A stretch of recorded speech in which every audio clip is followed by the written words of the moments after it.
Hello, I'm Joanna North. I'm a psychotherapist and psychologist. Welcome to my Mindkind podcast. Hello, this is Jo North speaking with my friend and colleague Sheetal Amin. And today we are addressing the issue of self-harm in our Mindkind podcast.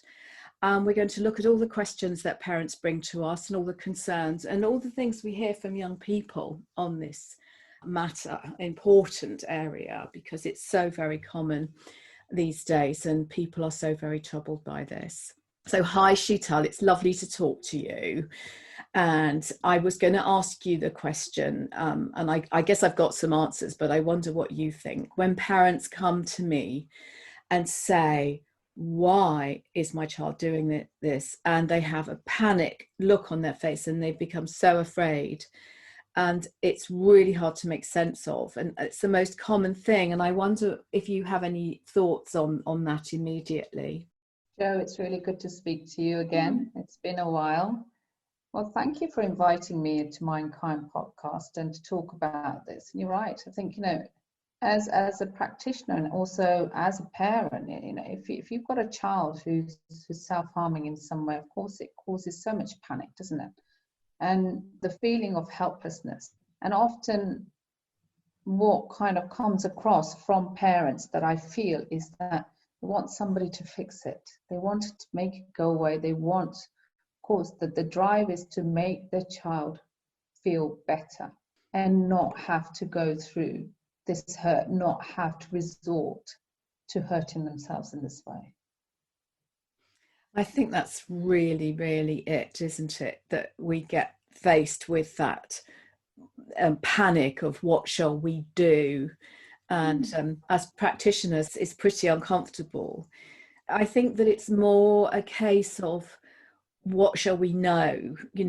How shall we increase our knowledge and understanding as opposed to what shall we do? I think the worst thing is a knee-jerk reaction to this kind of behavior that parents feel they must engage in.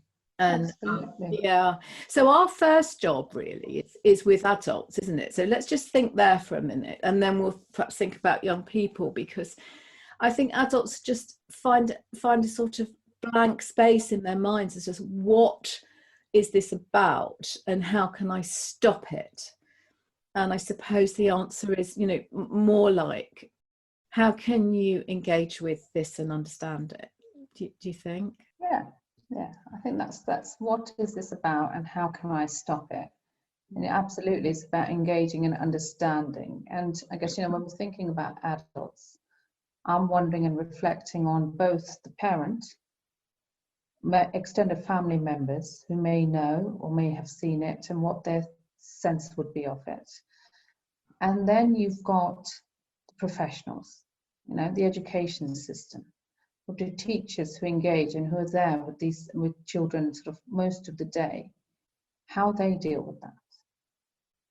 And what sometimes gets misinterpreted in terms of publication myths and stereotypes around self-harm. And I guess the first thing I would want to do is try and demystify that. The very common thing, and even today, even to this day, what we hear is this bit about it being about attention seeking. And that comes up often, are they just wanting attention? Oh, there must be somebody in their school that've done it, so they're doing it because they want to be part of a group. And how do we kind of turn that round? And how do we see it, reframe that and see it as a sign of distress? Mm-hmm. How do we see it as a sign of the person seeking help? And then the types of self-harm there are those individuals who are harming themselves and are willing to kind of show others, show adults, which is, look what I'm doing, I do want some help. Then there are those who hide it, who don't show it. And it's much harder to engage with the ones who don't show it, are really, really struggling to know how to ask for help. But either way, this is a sign of distress. It is a sign of distress. You're absolutely right. And it's an attempt in a way to alleviate distress, isn't it? It's Yeah. actually a solution in a young person's mind. And it's a pretty, it's quite a desperate attempt to alleviate mental pain and a very troubled mind. And I think it's a hard journey, it's a turbulent journey for a parent to put their seatbelt on and say, right, let's understand this trouble, this troubled mind. Let's understand this turbulence that's going on. It's harder to do that than to perhaps say, right, well, we're not having any more of that behavior, that's not the right solution, and get very strict and perhaps very defensive about it. Or on the other hand, you see parents do all sorts of things, and some parents sort of have a view that they should just mop it up and just make it all better, but actually I think we could safely say, I don't know if you'll agree, I think we can safely say there is a conversation to be had somewhere along the line here about the meaning of this behavior. Do you think we can safely say that? Absolutely, Jo. And it is about understanding. Again, it's going back to the word understanding. It's the actual act, as you say, is a way of tolerating that distress. It's a way of that saying, something's going on with me. I've got no other resources within me to know how to manage it. I have tried something and it's worked, relieved something for me. So I'm going to do that. Yeah, exactly. And if we've got kids who are in that place whereby they know they've tried something and it's worked, rather than kind of, because we know often in our profession, telling them to just stop it doesn't work. But as a parent, that's the one thing you want to do, is that, some parents would turn around and say, I don't want you to do that. I want you to stop it. That's one type of behavior that can be there. Another type could be, well, I don't want you to do that. I want you to stop doing that, and then put a consequence that if you don't stop doing that, A, B, and C is going to happen. Yeah. Or you can have a response that is something like get into an absolute panic, because as a parent, you worry, gosh, they don't want to live. They want to end their life. And we go straight to that place of complete helplessness as an adult, of trying to keep a child safe. We're engineered, aren't we, from a very, very young age, our babies. If we think about our babies, if they cut themselves, and it's like, oh, you've got a cut, I'm going to put a plaster on it, make it all okay. And this is a wound that's bleeding, or that's been picked at, or it's been nails that have been bitten right down and they're bleeding. That's all different kinds. Or there's burn marks that have been left there and they're going to mark. And they're not wounds that have happened by somebody falling down, but there have been wounds that have been inflicted on the self intentionally, out of pain, emotional pain and distress. Yeah. It's a way of managing that. Yeah, absolutely. I think it's a little bit like, you could describe it and make sense of it as saying, if you've been really feeling very, very sick and then you vomit, and that feeling after vomiting is that you feel huge relief. Or say, for example, there's been a very heavy, thundery cloud in the sky, and then there's a huge and there's a lot of pressure, and there's a huge downfall of rain. It releases. And some scientists have said that, it's possible that there are endorphins released when we harm ourselves, that can actually distract the mind, completely take the mind into a different place, possibly even bring in soothing. And then, of course, the child sort of gets the feeling, oh, when I do this, it actually does really work. And, that's great.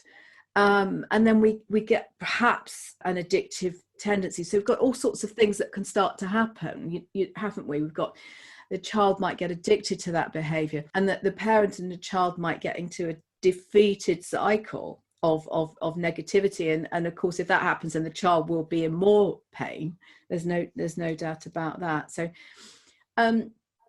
it's just, there's so many ways that these can go, and I think it's really hard for parents to understand. Like, just step back and take a look and start to line up the things.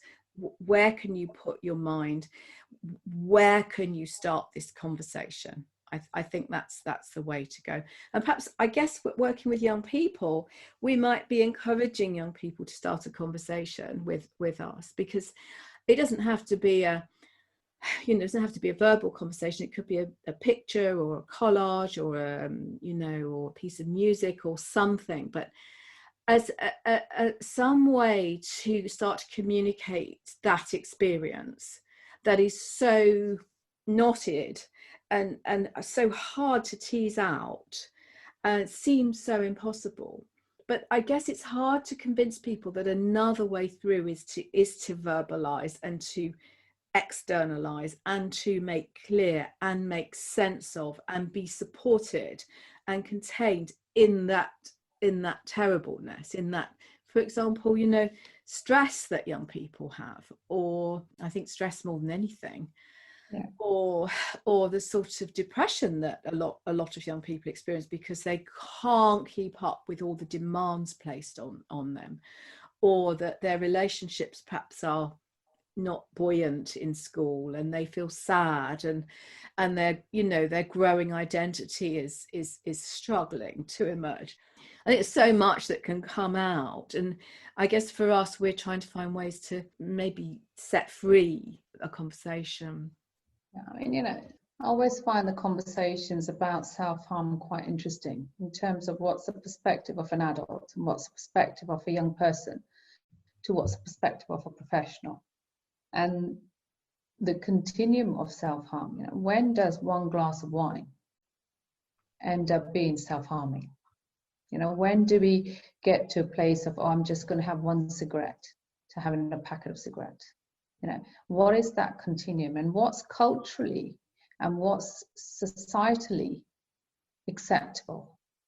And when does it become unacceptable? You know, piercings, again, when does just having your ears pierced once to then having lots of piercings be perceived as self-harming, or tattooing as a possibly a safer way of self-harming and getting those endorphin releases that sometimes you find young people go to that level, that they might have come out of cutting, but they would have gone towards and transferred it and identified more with piercings or tattoos much later on in life, because somehow they're still able to get that kind of endorphin release. And I think there is something about that, Joe.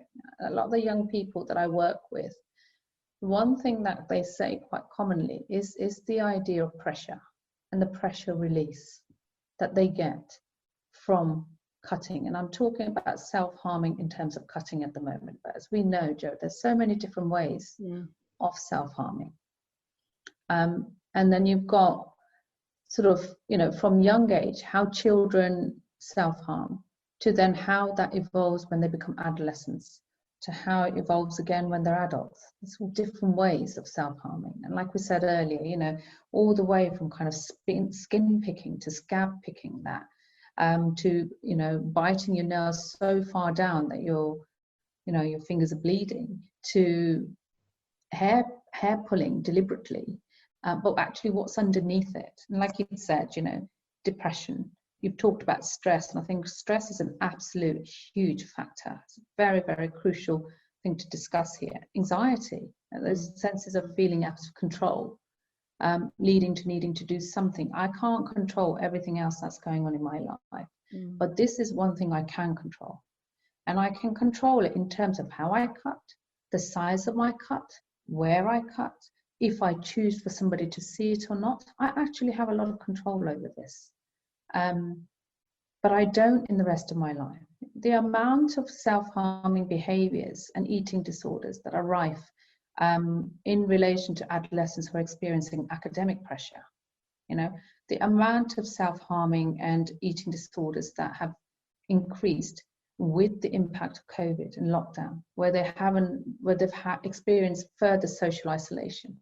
And as you talked about, you know, interpersonal issues, you know, those relationships with their parents. Adolescence is about a time to kind of explore your own identity. And actually that's one time when there is a lot of turbulence between a parent and a child, more so than any other phase of development. And if at those times, there are other aspects of your life, you haven't got mum and dad to talk to, you don't really feel like you can talk to your mum and dad. But You're also struggling at school. You're struggling with your friendship. You're struggling in all areas of your life, feeling out of control. This is one type of behavior that makes you feel like you are in control. Yeah. And sometimes it's helpful to think about that. And I think, when we talked about stress, let's not forget, and I think most parents can look up the impact of cortisol, which is your key kind of hormone that gets released when we're stressed. And if we can think about the kind of physiological impact of what happens when there's cutting that's happening, and like I said, this, the release of endorphins. When endorphins are released, it's a bit like an anti-cortisol kind of fix momentarily, but it gives you that kind of moment. It gives you that visceral, you physically feel the release of tension that these kids are building up inside. And I think it's really important for parents to understand that rather than asking the child to stop it, it's very much about, okay, if we can understand that this is a behavior, it's an adaptation, it's not the healthiest one, but it's a way, a coping strategy for the distress, okay? Rather than saying to a child, stop what you're doing, we need to be able to kind of support them and help them develop other coping strategies which are safer, to kind of almost replace the self-harming. Absolutely. In fact, it really, what you're saying is, it's almost like the self-harm is the child's attempt to medicate themselves. Yeah, they're absolutely. trying to medicate that stress, and it's sort of like, I always think of self-harm as being the ultimate in feeling alienated, that you are alone and you have to find a solution, and that will do very well. Thank you. At this moment in time, this is the best I can do to resolve this pain. And I think what you're saying about the continuum of self-harm is, is large. I mean, overeating is a way to abuse yourself. And undereating is, it doesn't serve the self either. But it's like, ultimately, if perhaps parents could see that children are trying to hold on to themselves, hold on to their well-being, it seems like that's the last thing they're doing, but actually it's the first thing that they're doing. So I suppose we don't want to sort of say, hey, it's really okay to self-harm. Let's not idealize this behavior. We're not trying to do that, but we're trying to understand why young people would engage in that behavior. And I think, as you've said, so often that there aren't other strategies. There's nothing that feels quite like that quick injection of the cut. I was also thinking of a term that I heard a psychologist use not so long ago, and it was that of the unthought thoughts. That it's like the thoughts in your mind that you can't actually think, but they do actually cause you distress. And I think, does that mean something? That I think that term's really important. It's like, we can have these thoughts in our mind that stress us and make us unhappy. And they, it could be about, for children, it could be something as simple as, I've got too much homework. It's just too much. I'm going to fail. That's a horrible feeling. And they can't express that thought because there's no system. School systems perhaps wouldn't say, oh, well, never mind, don't worry with your homework. They're not going to say that. There's no system that gives an outlet to this stress. And so for the children, they in a way quite smartly say, well, I'll take the law into my own hands. I will resolve this myself. I want those thoughts to stop. Yeah. I want them to go away, Yeah. And in a child's kind of language, it's like, I just want them to go away. I don't want them here. Momentarily, when I hurt myself, they do go away. Yeah. They momentarily go, they leave me, and I feel a sense of relief momentarily. Yeah, absolutely. And I, cortisol coursing through your system. We talked about it last time we met. It's a horrible thing. It's a horrible, horrible experience. And I think, to have that injection of something like a cut that takes it away is clearly what's young people are trying to do here. Absolutely. And at the most basic form, Joe, you know, if we think about what cortisol does, and as we've said so many times before, you know, our frontal lobe, the front part of our brain, is our kind of superior brain. It's our thinking brain. It's cortisol floods that part of the brain. So what is the one thing that young people and children can't do? It's problem solve. They cannot find a solution to their distress. They cannot find a solution, an automatic solution to knowing how to manage what's happening to them. So they resort to self-attack, you know, because that's one solution that's coming to them quite readily. Is a solution they've used and it's worked, so they use it again. And that's where I think they need the brain almost. They need to borrow that frontal lobe of the adults, the grown-ups around them, to kind of help with strategies to solve problems. You know, okay, we're going to do this together. Communicate with your kids, communicate with those children and young people. The more we kind of develop those relationships, the more capacity we are enabling for those open channels for communication. Yeah, absolutely. And you just sort of move on from there. I mean, so we're talking about building a platform for communication as a way of soothing this, and children being able to talk about the thoughts and feelings that are going on, and to have permission to release those thoughts and feelings. And we need to encourage parents to be able to support that. But I think parents often, you know, certainly parents come to me and say, what other strategies can we put in place? And of course, it's not as simple as that. I mean, you know, we shouldn't give the impression, hey, we're going to give you a list of new strategies and you just put those in place instead, because that won't be a great solution. What we need is to engage with the child on a meaningful contract of what they would like to experiment with as alternatives. So things like you know, soothing techniques. I don't know. I, for example, find my favourite. I find it enormously soothing if my husband sits with me and holds my hand if I'm quite distressed. He doesn't need to talk to me. I just need to have my hand held, and that sort of hand on hand, skin on skin experience I find so soothing, so simple, you know, and sort of. I wonder if we can help people, encourage them to think of other simple solutions that also produce endorphins, because holding hands produces endorphins. There's no doubt about that. Really positive experiences in the brain. So mine would be, you know, just hold. You know, such a common thing, isn't it? Just to hold hands. And talk. What would you come up with? What's your favourite? I guess it's about externalizing. You know, the reason why I'm doing what I'm doing is because I've got no other way of externalizing. So how can we give children and young people avenues to externalize their distress? What other ways there are? You know, whether that's being able to talk to them, making it possible to have a space where that conversation can take place.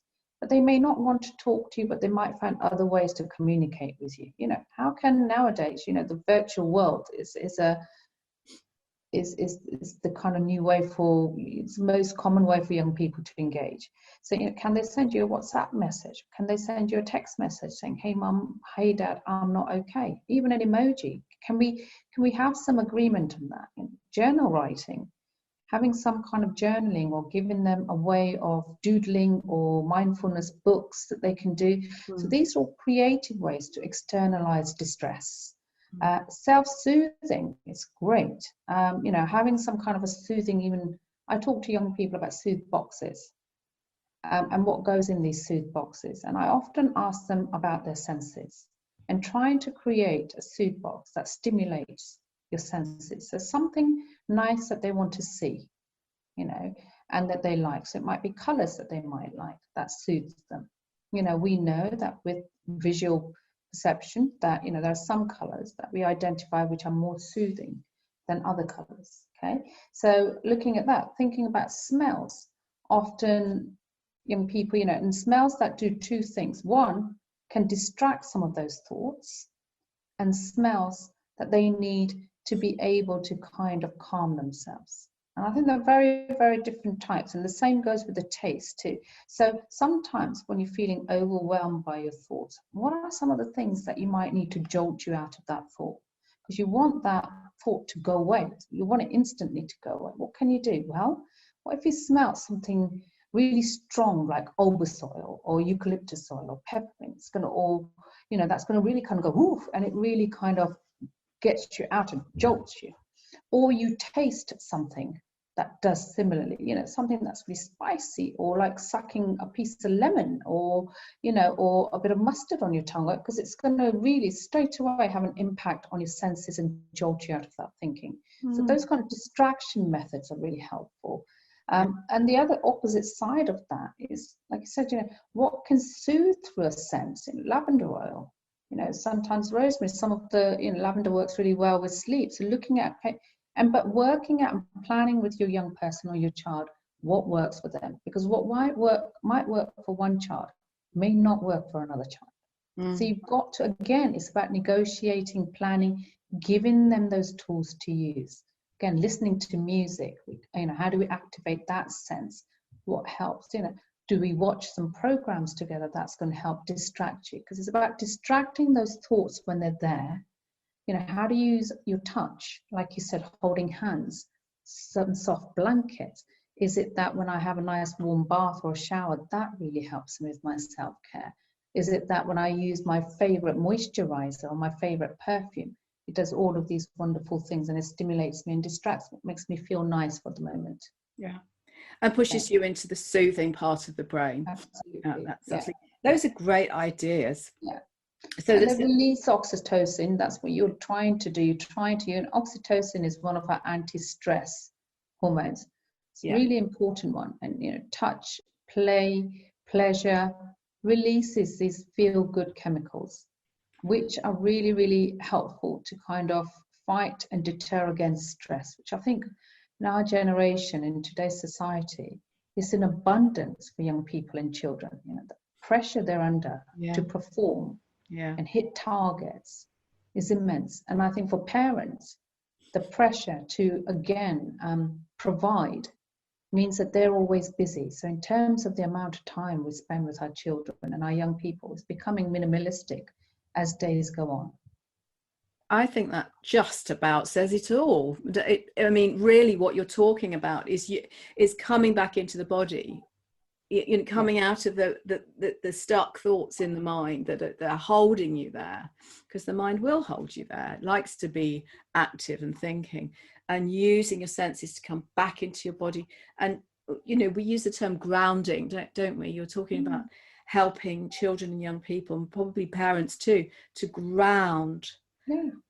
And then the grounding in yourself, and then coming back into your body and breathing fully and openly. Because if you're breathing fully and openly, you're not going to be too stuck in those thoughts. You're using another part of your brain. Absolutely. And when you're breathing from your stomach, you're breathing nice and slow. That breathing, that breath work is, again, making sure that your frontal lobe, the part that is going to need to be active for you to solve problems, it becomes back online. And often, and that's very necessary in terms of breath work. Sometimes young people and some children find it really hard to do. And sometimes I encourage them to do things like, have a glass of ice cold water and drink it slowly, or with some juice in it or squash in it. Because what that does is that, of course, viscerally, in terms of your body, when you're feeling hot, when you're feeling anxious, your body temperature changes. So it cools the body temperature down. And if you take that water in nice and slowly, automatically you're starting to focus on your breath. Or you're going to choke, So you're starting to do that and trying to help a young person or a child to do it in an indirect way sometimes is quite helpful. And I guess the bit to put in terms of when we've got children and young people who self-harm, it's not for parents to panic, but it is important to get it checked out and get medical advice. That's key. They need to remember that. And also, how a lot of the work we do, Jo, of course, when it comes to CAMS or when they present in our clinics, is around harm minimization. Because we recognize, don't we, that actually, until they find alternatives, asking a young person to stop doesn't work. But meanwhile, we do not want them to get into more trouble by getting infections. So we talk a lot about harm minimization, which is that, how are you cleaning the object that you're cutting with it, if it's cutting that you're doing? How are you washing your wounds? Are you washing them? Have you got antibacterial wipes? What do mum and dad know about this? How can you go to them for support and help? And equipping the parent, but also equipping the child to gain that support is key. And also, if you know that your child is using this method at the moment as a way of managing their distress, then also the kind of risk assessment and the risk management we do of our homes, keeping things that are sharp or things that solvents and alcohol and things, don't make it so easily accessible.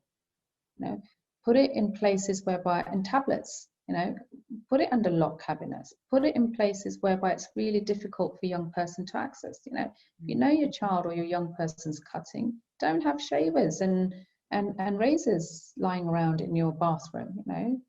Make it so that they come and ask you. Girls who tend to, sometimes we explore with some of them, would it be helpful rather than shaving that they went for waxing or whatever, but look at alternative ways of helping, so really explore ways that we can kind of share with and negotiate with young people as alternatives to absolutely hurting your body. Yeah, I think that's great advice. So you're saying to parents, help children at least stay safe if they're going to do this. So, don't use rusty objects and use antibacterials, and that in itself increases the awareness, doesn't it? But we're not staying sort of like we're encouraging you to do that. We're saying stay safe, but let's then after that perhaps we can get into a new level of caring for yourself. So care for yourself by looking at these things and then moving to a new level. It's like any cut, as a parent, if your child is hurt, if your child has cut or pierced their skin, we want to keep an eye on that. We want to make sure it doesn't get infected or it doesn't get nasty or it doesn't turn into something awful, because and that's what we're asking parents to do, is be vigilant.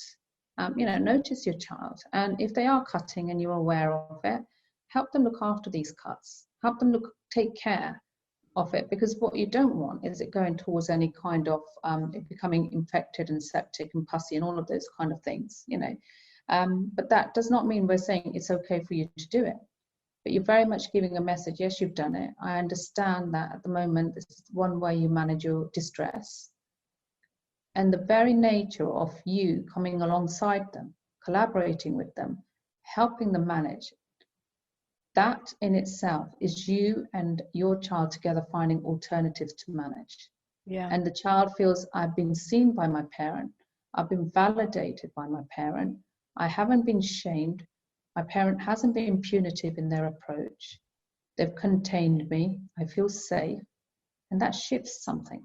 And the more that happens, the less likely it is that that behavior will continue. That's absolutely brilliant. I think that summarizes really well for everybody. I think that, my last thought really to parents would be, this isn't just a meaningless fashion that children are doing to annoy you. They haven't just found a new way to torture you as a parent.